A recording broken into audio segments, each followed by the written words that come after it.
Do you have a story, Robert, when you're trying to tell someone, well, that's Kobe? What is the thing that sticks in your mind of the most Kobe-iest things that he did around you? For me, it's just, it goes back to the time where he brought us all in the locker room and he looked at us as guys. We're winning. We got a stretch of games where I want to break this title. I want to break this scoring record. 30 games plus scoring record. It's just, I need you guys. I need you to get the ball. And we all sitting there like this. What are you going to give us if we help you out? But we wanted him to get that record. And that's what you have, that love for a certain player. And I play with certain guys, you're like, oh, I want to get a record. I don't care. But this guy, we knew he had the passion, the desire. And when you talk about someone trying to be perfect, this was a guy on the edge of being perfect on the court.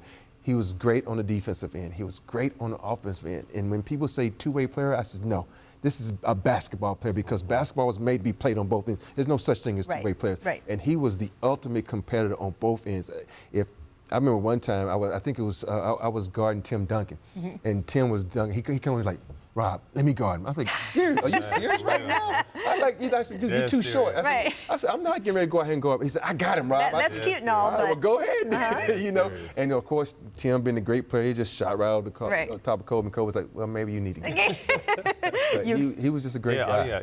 He went out and recruited me and Ron, so we were the defensive stoppers. But at the end of the game, let that score one more time, I'm taking it. Right. You know what I mean? Like, he would really try to fight us to guard the best players. So the competitive nature is unmatched. Knowing him the way you guys did, when you watched him in that last game, I just remember so clearly being in the arena, and Shaq told me on the court afterward, he was like, I told him he had to go for 50, and then that mother effer went for 60.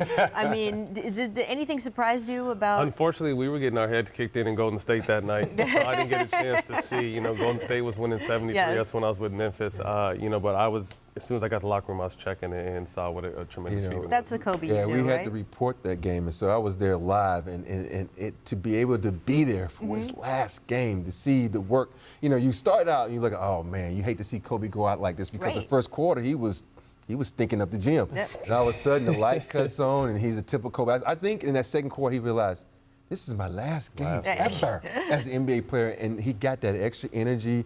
The youthful Kobe came out, and he went to work on Utah, and it was a great game to watch. It was a great time to be in the arena because the fans got to, they got to witness greatness. Yeah. And who goes out with 60? Yeah. Kobe Bryant. Goes out with 60? Kobe Bryant. I went out with a nip.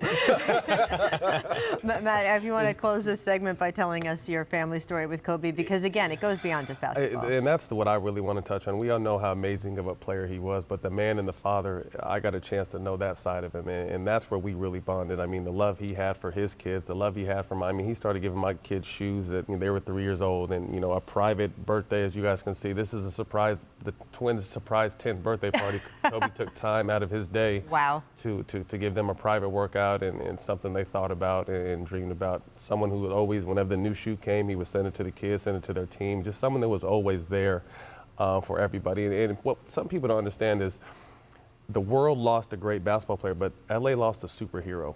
I'm basically from here, I've been here since I was 18. I've kind of adopted LA, and the same thing, he called LA home, and he was more than just a basketball player. He was he was everything.